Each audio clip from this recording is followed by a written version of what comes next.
Di sebalik setiap aktiviti kelab staff, bermulanya satu proses penting, iaitu pengurusan yuran ahli.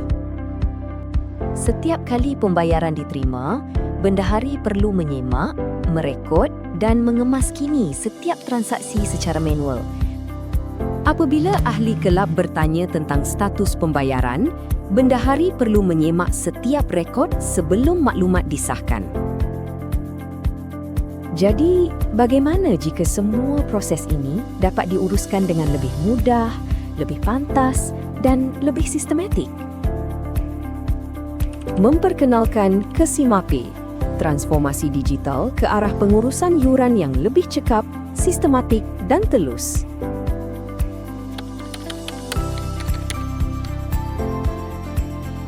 Maklumat ahli boleh ditapis mengikut program atau boleh dicari menggunakan nama. Ini membolehkan bendahari mendapatkan maklumat yang diperlukan dengan lebih cepat, sekaligus memudahkan proses semakan tanpa perlu menyemak rekod secara manual. Setiap pembayaran boleh direkodkan dan dikemaskini dengan hanya beberapa langkah. Status bayaran setiap ahli dipaparkan dengan jelas, sekaligus mengurangkan risiko kesilapan semasa merekod transaksi. Selepas pembayaran direkodkan, sistem akan menjana resit secara automatik. Resit ini boleh dimuat turun atau dikongsi kepada ahli sebagai bukti pembayaran yang sah. KESIMAPay turut memudahkan penghantaran notifikasi melalui WhatsApp.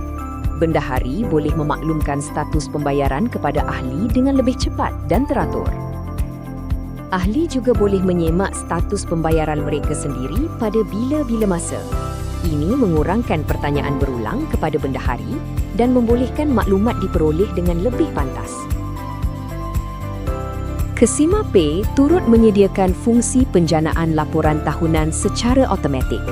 Bendahari hanya perlu memilih tahun yang dikehendaki dan laporan akan dijana serta-merta untuk tujuan semakan, pembentangan atau rekod rasmi.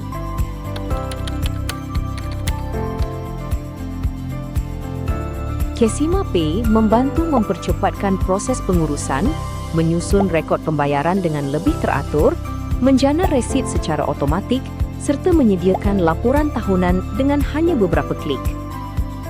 Ahli turut menikmati pengalaman yang lebih baik melalui akses maklumat yang lebih pantas, penerimaan resit digital, notifikasi pembayaran melalui WhatsApp serta rekod pembayaran yang lebih telus dan mudah disemak.